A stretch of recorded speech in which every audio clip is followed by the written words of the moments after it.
Okay, my friends. Well, first of all, let's start by saying that you're super extremely lucky to get to see this so clear, because sometimes we come here and we can't see anything. If this place gets cloudy, well, you saw it yourself. Well, look on the left. Look at the clouds on the top of the mountains.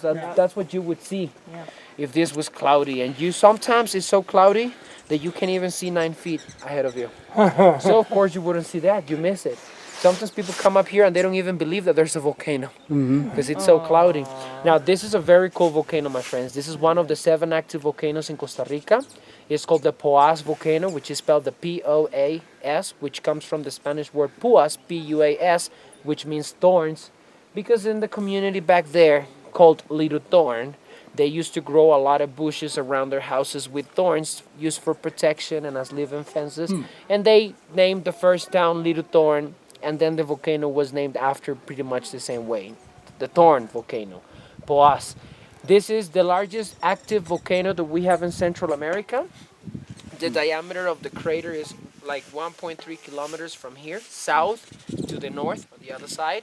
That's a little bit less than a mile, for you to have an idea. That's a huge, we could basically say that this is a 1 mile diameter caldera. And the size of the crater, which is the water down there, which is, by the way, hyper acid water. That means that the acidity is almost 0. That means that we shouldn't even touch the water because it's so acid. Besides the fact that the temperature during the dry season raises up all the way to 170 Fahrenheit. So you shouldn't touch it because it's hot and it's acid.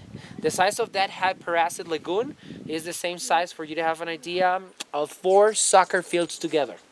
So it's pretty large. Of course, since we are right now 900 feet above it, that's the hole, 900 feet deep, we tend to believe that this is smaller, right? But if we had people right now walking down there at the foothills of the crater, you could barely see some tiny colorful dots because we're so high above it. The distance from here to the lagoon, and that's what we were saying, that if you wanted to throw a rock in the lake, you better be really strong, is almost a quarter of a mile. So that's really long. That's like 500 meters. The depth of the lake is like 90 feet deep.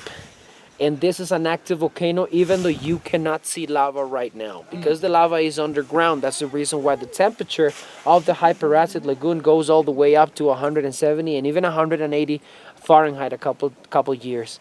And the last time this volcano had a big important eruption was in 1910. And it was an eruption that spewed up 640,000 tons of ash.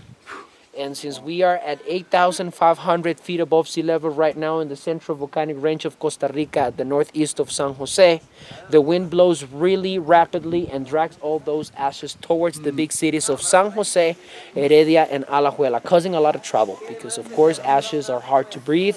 Ashes are going to get the paintings of your cars, all scratched.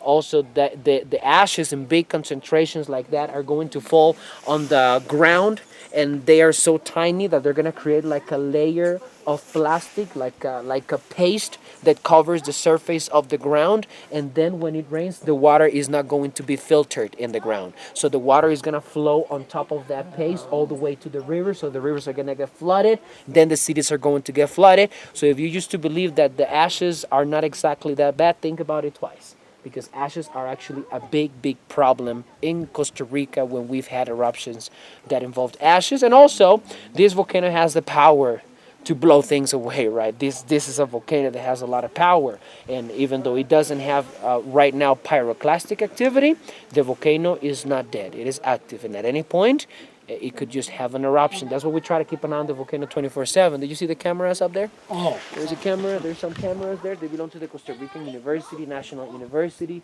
News, so they can keep an eye on the volcano all the time because the national park closes at 4. But what if the eruption happens at night, right? So those are infrared cameras, so we can report what's going on. And of course, the idea is most importantly to let the people that live around the area know that something is about to happen. But most of the time, that doesn't work because the people, they think that the volcano is a friend of theirs, and the volcano is not going to hurt them. And they say we've been living here all of our lives, and the volcano has never done anything to us. It's not going to do it now. It's just waking up. But then the volcano has a real bad eruption, and people don't have the time to get away, right? Well, if you could throw a rock into that surface, I would be really...